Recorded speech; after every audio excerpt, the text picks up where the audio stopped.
So you heard them in a public press conference, as well as the prevention of dissident groups from gaining access to U.S. opinion. And see, here is Mother Jones. Should Obama control the internet? You see this right here? Should Obama control the internet? Mother Jones.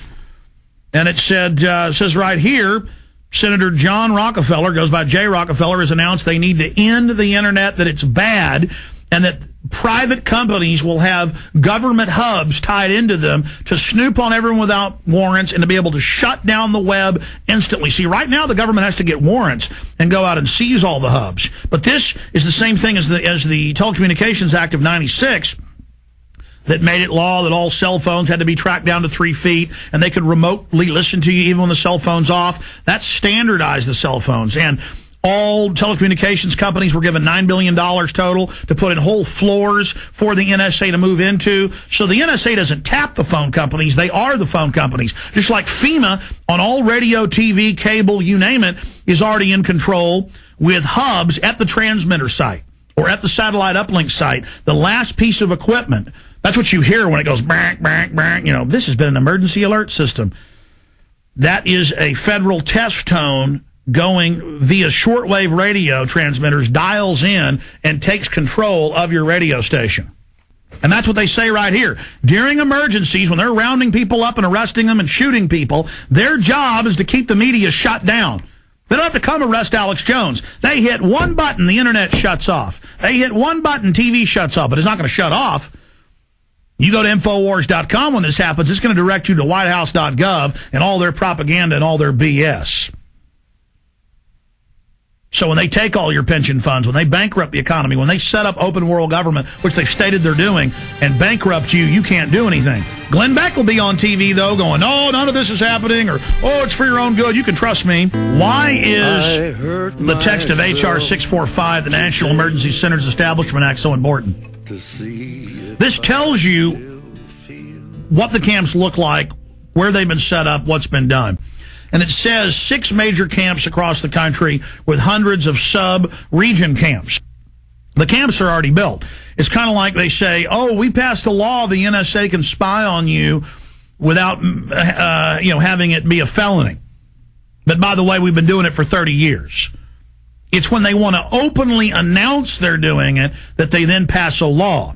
And they say, oh, all these shut down military bases that they've been keeping refurbished and putting barbed wire facing in and putting in showers and bunks. And we knew that those were to be the FEMA camps. Because in the FEMA documents and the congressional leaks and from people that worked at the camps, we knew. And we would list the camps. Then we noticed when it was declassified in 97 that the very camps that had been, quote, decommissioned under the base closure, because they'd said back in the 80s under Rex 84 they were going to use the camps in Congress. So we said, you want to know where the camps are? They're old military bases, and they're old POW camps from Italians, Germans, and Japanese. Guess what's in here? Guess what's in the bill? They're only legalizing and publicly announcing what they've already set up. And it dovetails with this. Civilian Inmate Labor Camp Program, Army Regulation 210-35. Now, this grows all the time. In fact, put it up on screen, guys, and just roll through the pages for folks. Now, this is the big piece of news. This is to establish setting up prison labor camps, negotiations with correctional systems representatives to establish prison camps, governing criteria, civilian inmate labor camps, policy statement, governing provisions for operating civilian inmate prison camps on Army installations, procedures for establishing a civilian inmate prison camp on Army installations, infrastructure, inter-service, interagency, and interdepartmental support agreements, working with local police at the FEMA camps, incident reports, media coverage, any media coverage involving inmates participating in civilian inmate labor camp program. But see, FEMA never has to take over the media with their FEMA control boxes and all radio, TV, and cable, and now the internet, because it's willing accomplices in the media. But now the alternative media has gotten so big, the congressional hearings, the Violent Radicalization Act, and all of them are saying they're going to shut down 9/11 Truth. They're going to shut down pro-gun groups. They're going to shut your websites down, and they are stating it. The New York Times stated it. For your own good, they're going to do this. Europe's announcing it. Australia's announcing censorship of anyone critical of the government. These criminals are going for broke, robbing and looting everything, so they are moving. This sucker was set up in 1986 at 12 camps. It's since doubled to 24. You want to read the camps? You can read the installations. In fact, pull up the page that's got the installations listed. Red River Army Depot, Anniston, Alabama. You know, it goes through them. And from 86 to 97, secretly at labor camps, U.S. citizens, non-military prisoners, were worked on FEMA camps. Now, this was beta testing. They would tell them, you'll be given leniency and only serve half your sentence if you agree to labor. The minute you don't, you'll be sent back on these military bases, but you can't tell anybody national security. See, they were testing, can we keep camp secret from local police or get them to work with us? Can we keep camp secret from the media? So for 11 years, they kept this sucker secret.